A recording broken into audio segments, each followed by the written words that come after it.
I would like to conclude with the first session and give now the floor to our water museum from Romania, from Cluj. Victor Croitoru should be now connected. There were some technical problems, but I think that now we can listen from Victor, at least I hope. Hello, Victor. Hello, everybody. Do you hear me? Yes, very clearly. Perfect. Thank you. Thank you. Okay, sorry for the technical problem. I'll try now to share my screen. Nice to meet you all. Some of you I already know. Greetings from Romania. Cluj-Napoca is the informal capital of Romania's northwestern part. We will celebrate our 130th anniversary only next year, but in the meantime, I'm glad to extend again our congratulations to OSE with the occasion of their 150th anniversary. Of course, these are some figures about the service area that SOMES Water, a regional water museum servicing 3 counties, 3 neighboring counties, and close to 750,000 people. We are providing water, drinking water supply services, and collection and treatment of wastewater. Of course, Cluj-Napoca shows signs of public water supply even since the Roman Empire age. We have archaeological artifacts showing these early public water supply system and sewage systems. But formally, the company again was established in 1892. Now, in 1992, at the anniversary of our centennial celebration, we established a water museum, on one hand, to honor the work of all those who, during the decades, strived to bring this precious droplet of water to our homes, the homes of their fellow inhabitants in the city.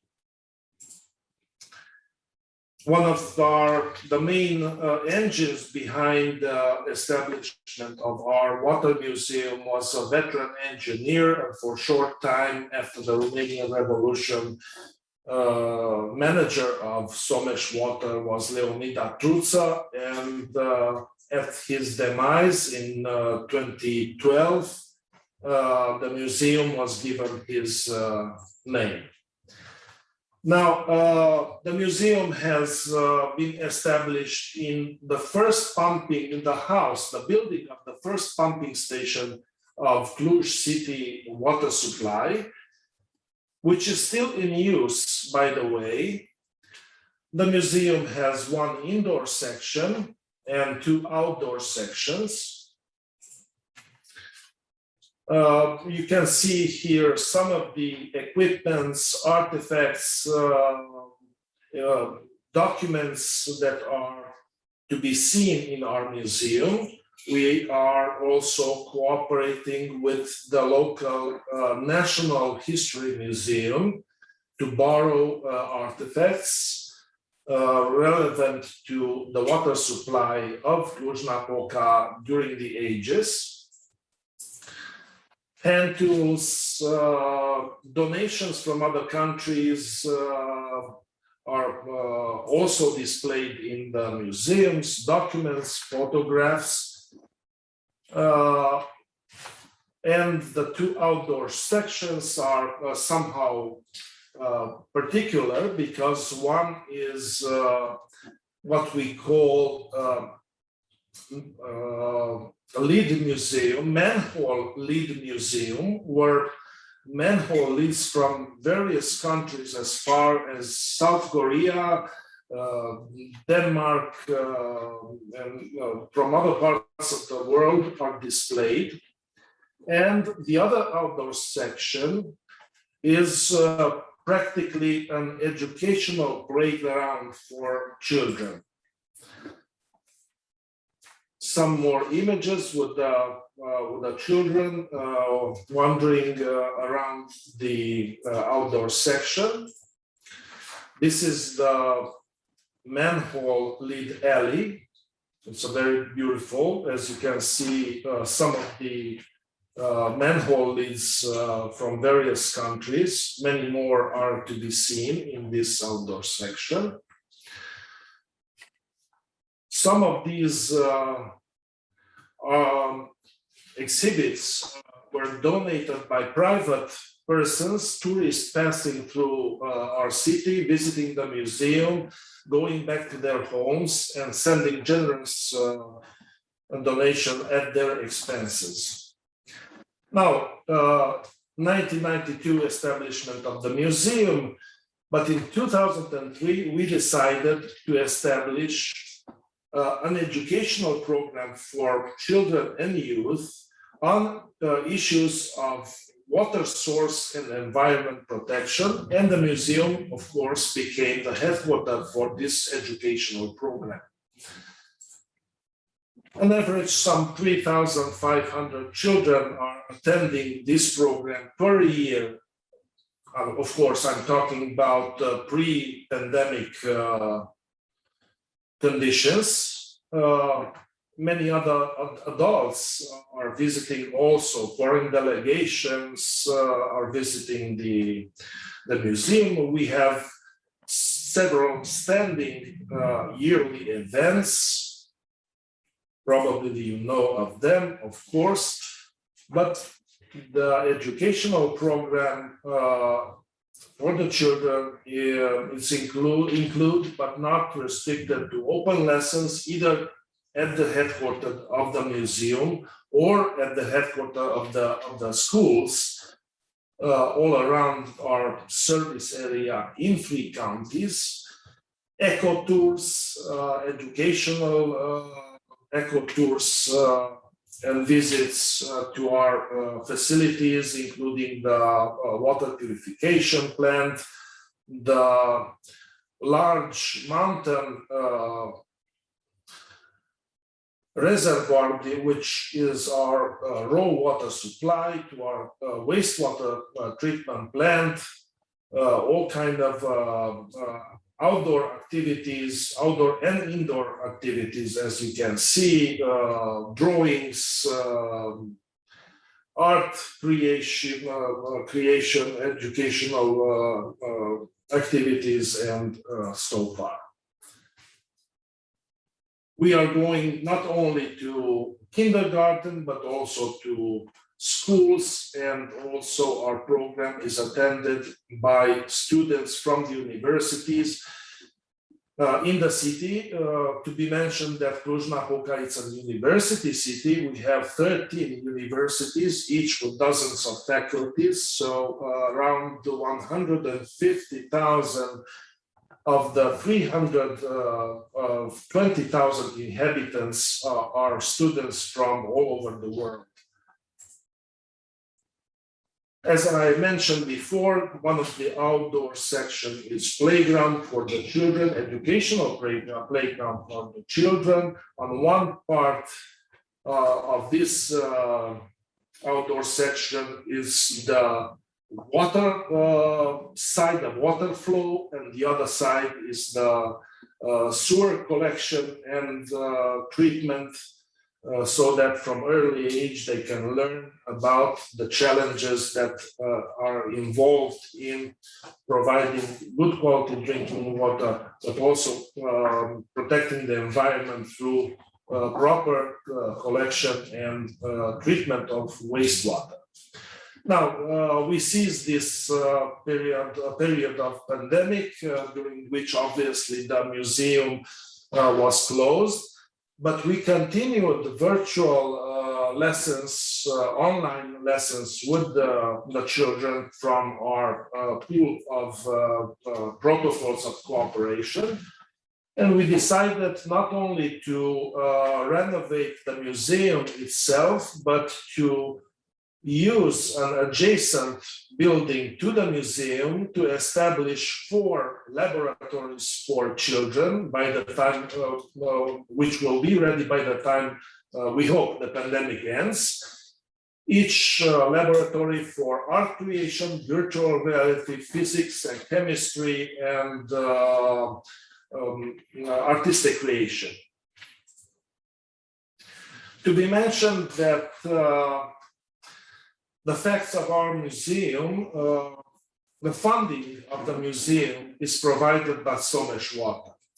The museum is owned by SOMES Water. Entrance is free of charge for everybody, including for adults wanting to visit our museum. And to be mentioned that our number of adult visitors increased steeply after we started the educational program for children, because with the children came their teachers, their educators, their parents, their relatives. So the number of adults increased dramatically. Now, the running of the educational program and taking care of the museum is done by company staff, exclusively by company staff from the communication division. And the decision-making of the museum operation and development is done obviously by SOMES Water upper management. The shortcomings of our museums, which cannot be seen at first glance, judging by the success of our educational program, is that the museum in itself is located in a highly restricted area.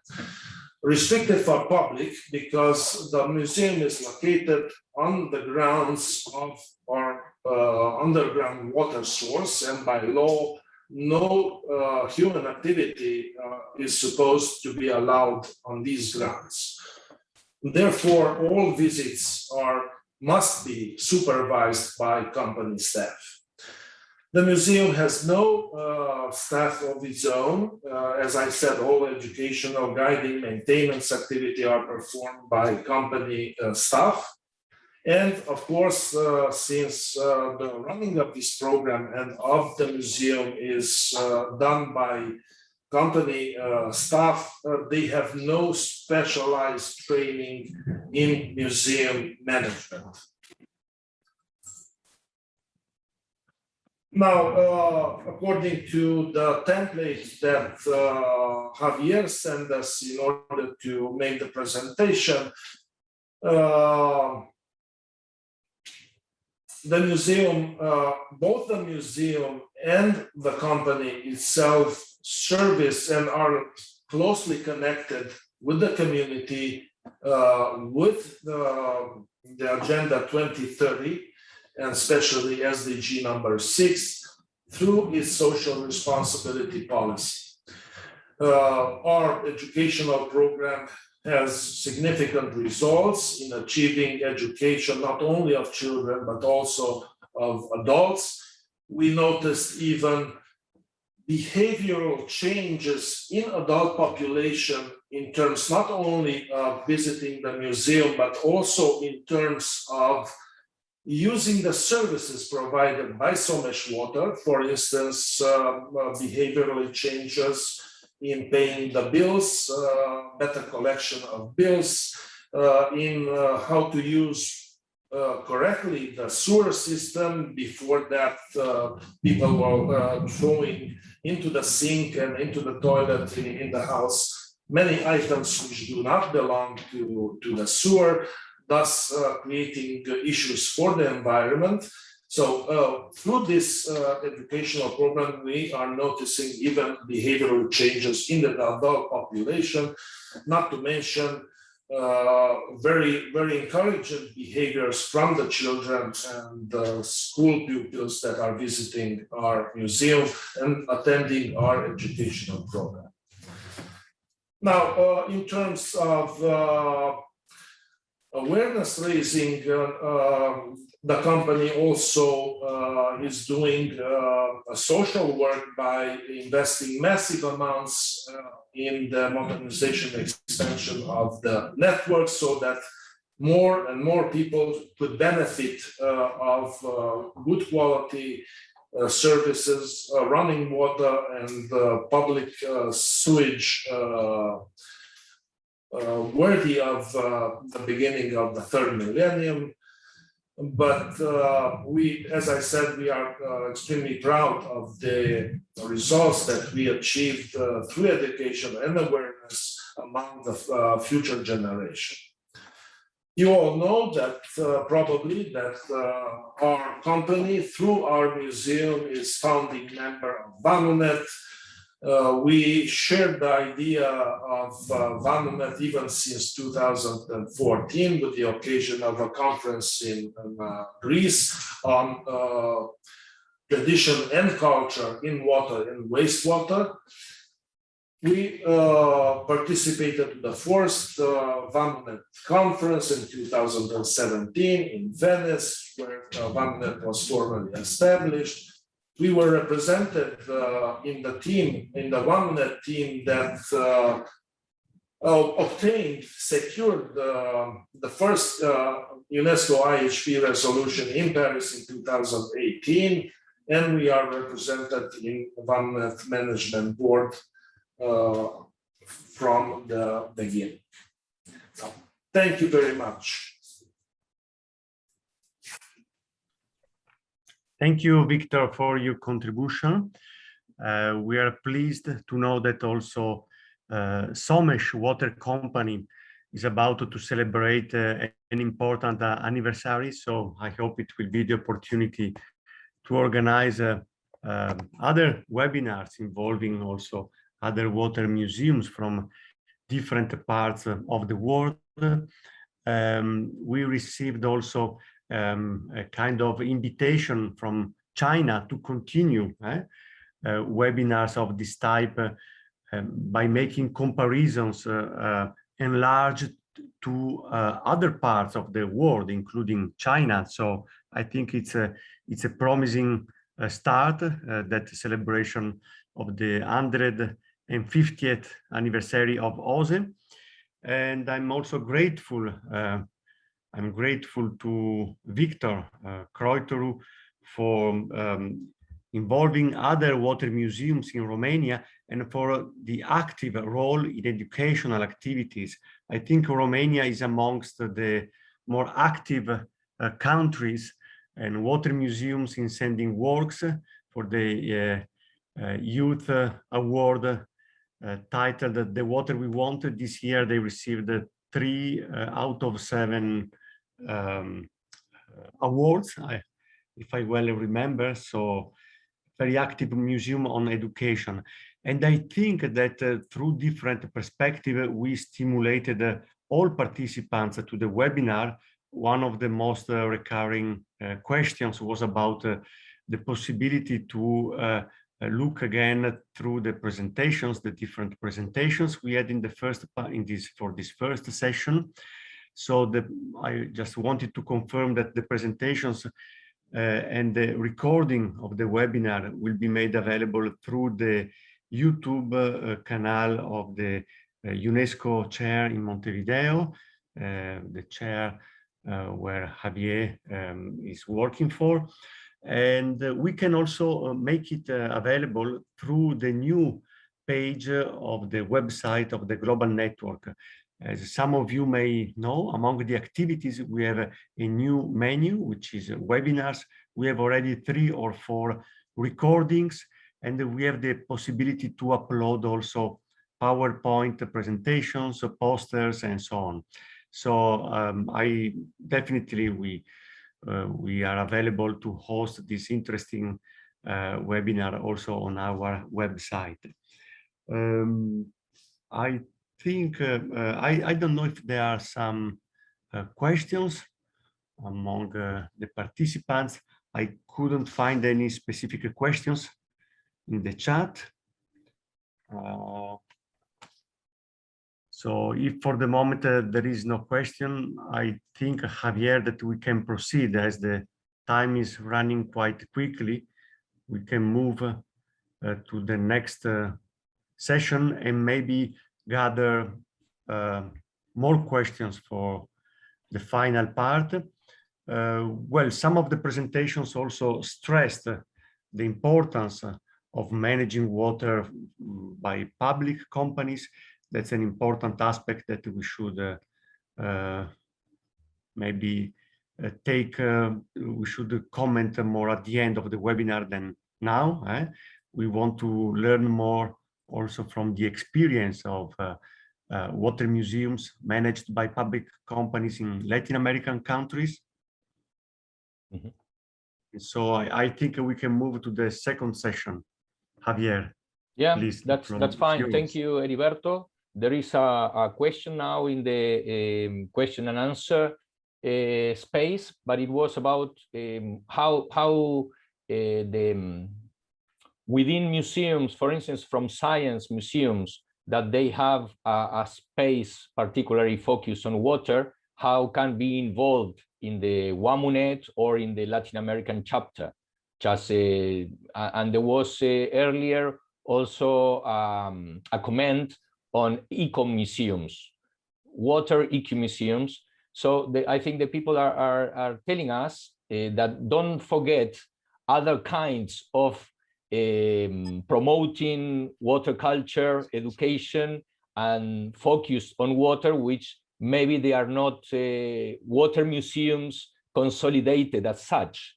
And I think when we move to the second panel, it will be part of my brief introduction of the points that the Latin American and the Caribbean chapter is thinking about, how to get involved these experiences and museum initiatives that maybe are not consolidated yet as such as museums. And I think in our chapter, we welcome all these community or local experiences. I think Mario wants to, the floor is yours, Heriberto, please continue moderating. I think Mario raised his hand. Yes, just a quick comment on that. Thank you for catching on this question. Very recurrent question about what are water museums. Well, in this session, number of water museums, but how this label is difficult to keep it within a four-wall museum. Well, first we saw with the experience of Portugal that the museum is extended to the concept of park. It's even a park or an open-air museum, or even an eco-museum, as Edo Brichetti stressed in his question. So sometimes it's difficult to keep the experience and the heritage of water museums within four walls.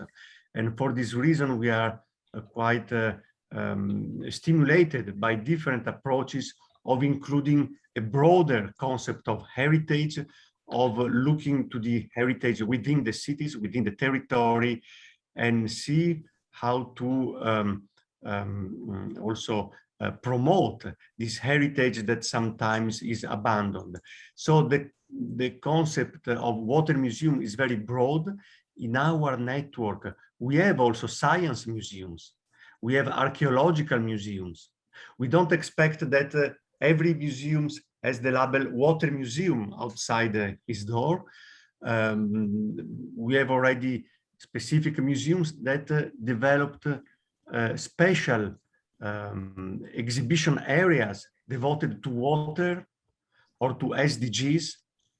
And exactly for this reason, for focusing on SDGs and water, they find a way, they find a reason to be connected with us, to be affiliated with the global network of water museums, because they perfectly understand that within their broad collection, there is the need of a specific focus on water, which is not only the exhibition of ancient ruins or heritage, but through this heritage that we must establish, we must build a connection with the present day. So to raise what we call water awareness, the concept that is included in our in the resolution, in the UNESCO resolution. So water education is really the core activity that we want to do. Whatever is the name of a museum, as far as some activities and knowledge related to water is developed in a way or another, is part of the UNESCO water family and of the global network of water museums, I think. So it's welcome also to join and to coordinate with our activities. Okay, Heriberto, there is a question from Ireland regarding the paying for water charges. Thomas wants to have the opinion of any of us as panelists.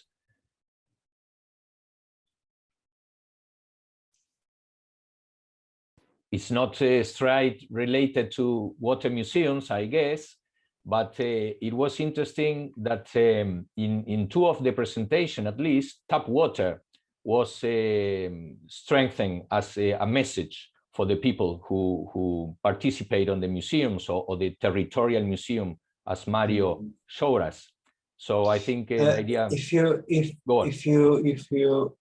I can say something about those three questions, I'd like to do. Javier and Heriberto, is it okay for you? Please, yes, please. Okay. First question: public or private? Public. I think that's because water will be the new world's petroleum, and somebody will fight for water in the future, just like fought for petroleum in the past and nowadays.